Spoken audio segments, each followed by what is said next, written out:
Distribution channels. Distribution is one of the 4 P's of marketing. It ties into placement. First, we determine what our product is. Then we determine who we're selling our product to and what the price of that product can be in order to break even, in order to make a profit. Then we determine how we're going to sell our product. So how are we going to market it to reach the people that we've determined we want to sell to? And the piece that we're going to talk about today is placement. What is the distribution channel, or what are the channels that we're going to choose in order to be able to make our product available to our customers? Lots of options. Let's quickly run through what they are. We've got wholesale, internet, catalog, sales team, distributor, dealer, retail, manufacturer's representative, and VAR, value added reseller. Let's talk about each one, and let's use a specific business as an example. I have Apron Palace. I sell aprons, napkin holders, and placemats. Very exciting. I may sell wholesale. Let's say I'm going to sell them at a lower cost to Pier 1 Imports, and then they mark them up and make them available to their customers. I make a little, they make a little, life is good. I could sell them direct sales on the internet. People go online, find my product, purchase it, and I ship it to them. May have a mail order catalog. They call up and they place their order based on the pictures of the images that they see that are sent to them. I could have a sales team, and in this case, my employees would go door to door and sell aprons and things. I could hire a distributor and have a middleman or middle person go around and sell my product. That middle person takes a percentage before it's sold to the end retailer. I could hire dealers, much like direct sales. So they would be like Mary Kay, Avon, that kind of thing, where oftentimes they're hired as independent contractors and they host parties.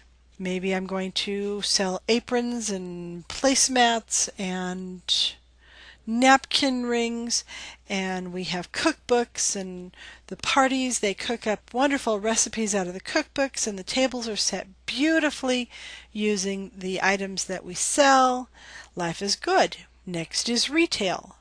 Maybe I decide I've had sales have been good with my friends, so I decide I should open a storefront. I decide I want a retail location. Manufacturer's representative. Well, I sell the most beautiful napkin rings in the entire world, and I've decided I want to sell on QVC. So I get in touch with them when they're going to be in Boise, and I meet with them, and I go through the level after level of review until they hopefully fall in love with my product enough that they want to host it on air. And then finally, value added reseller, VAR.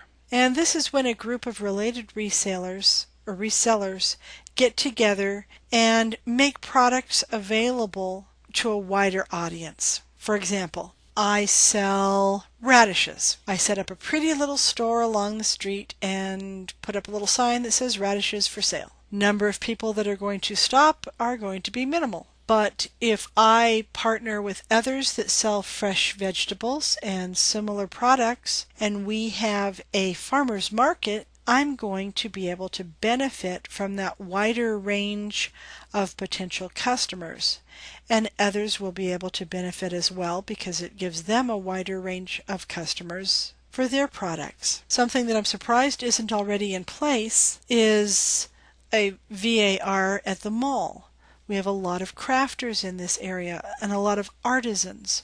They sort of take crafting to a higher level. And I'm surprised that no one has run a consignment store where the different artisans have gotten together and made their materials available for sale. They rent different space in this storefront location, and instead of the small market that my individual product would have, I'm able to expand my possible market because I'm available with other products that people might find interesting. As I'm looking to determine which distribution channel or channels I want to select, it's important that I don't just look at it from a silo point of view, what works for me.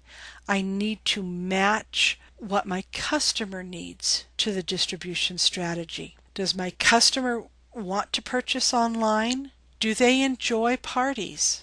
Would they prefer to come to a retail location? I also need to tie in my distribution channel to my competition. If your competition is selling in a retail location and online, you may not have any alternative but to offer those distribution channels yourself. You also want to identify any natural partners that might be able to work with you in the distribution channels. For example, let's say I sell fertilizer. Well, natural partner for me would be someone who sells plants or grass and trees. So I can check to see what distribution channels they are choosing, and I can use those same distribution channels because those are what my end user is expecting to be able to find the product. And then finally, I need to identify any challenges, and I want to do this before making final decisions on distribution. If I'm going to sell wholesale, what are the things that I need to be considering? I need to consider how much do I need to sell my product for in order to be able to make a profit that will work for me. Is there enough leeway for me to be able to sell in a wholesale format? If I'm going to sell online via the internet, do I have enough money to be able to hire a company to put the internet site together? Or do I have enough knowledge myself? If I'm going to have an external company, are there any ongoing costs I need to be aware of? If I accept credit cards online, is that a higher fee from my bank? If I decide I'm going to use a catalog, I have the cost of developing the catalog, of course, but then there's also the 800 number for calling in and placing orders. And how much is that going to cost? How much is it going to cost to keep someone on that phone in order to take orders? Because they need to be there just in case someone calls as well. If I have a sales team and they're going out, so they work specifically for me as employees, what kind of training will they need to have? And what kinds of additional details do I need to address? Like, do they drive company cars? Do they drive their own cars? What kinds of insurance will I need to have if they're going to be driving my cars versus their cars? And what kinds of considerations need to be addressed? If I'm going to hire a distributor, what is the percentage that distributor is going to take? Do they have any criteria that they need to have addressed before they can take on my product and sell it on my behalf? If I'm going to bring dealers into play, and they're going to operate as independent contractors, are there any laws in my state that I need to be aware of? I need to hire an attorney to draw up the contract. I need to work with an accountant on the best way to be able to structure the levels of people that are going to be in the business process. If I'm going to open a retail location, I have all the startup costs of a retail location. I also have to make sure that I have enough money in the bank as I'm building business until I can be on my feet. With manufacturer's representative, maybe I want to sell with QVC. What do I need to know before that can happen? They have specific minimums that you need to have in stock before they'll even talk with you. What are those minimums? They have specific pricing constructs. What are those pricing constructs? And then value-added reseller. If I'm going to be partnering with people that are doing business similar to my own, how much direct competition? What do I need to be aware of as far as who am I up against for my own personal product lines? If I'm selling radishes, am I the only radish seller there or the only vegetable seller? What else is going to be part of that mix? And then end user point of view. When we're back to, as you're choosing your distribution channels, you need to base them on, and you need to take consideration in what your customers need. Why do they prefer a specific channel over another channel? Convenience, price, availability.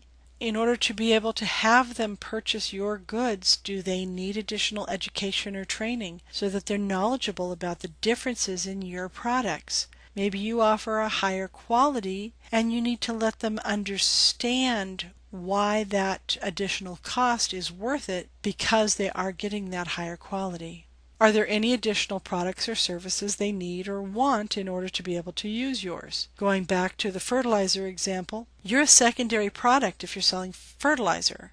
They don't need you unless they have already purchased trees or grass or shrubs, plants. So whatever distribution channel is used for their initial item, you're most likely going to want to mimic that channel. If your product needs to be customized or installed, that could affect your distribution decision. Are you the one that would be responsible for customizing or installing? Or would someone down the chain be responsible for that? And do they have the knowledge and the ability and the willingness to follow through to make sure that the quality of the product and the product integrity stays in place? If something does go wrong, who addresses service needs?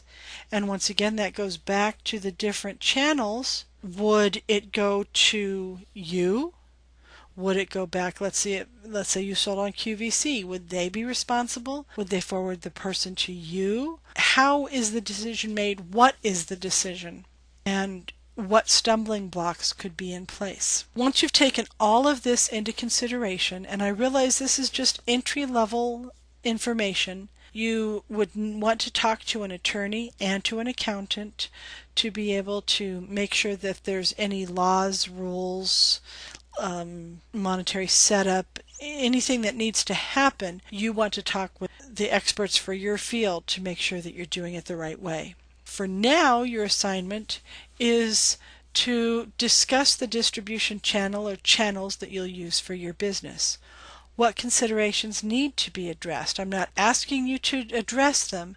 I'm asking you to be aware of what they would be. And then, why did you make those channel choices? And I need to understand that you understand what it takes to make those decisions. Why would your customer expect to be able to purchase online versus going around the corner to the store? Your paper will be approximately 2 to 3 pages in length, once again 1-inch margins, double spaced. And I look forward to reading them, and I look forward to gleaning good information from them, and you'll glean information from them to put into your business plan.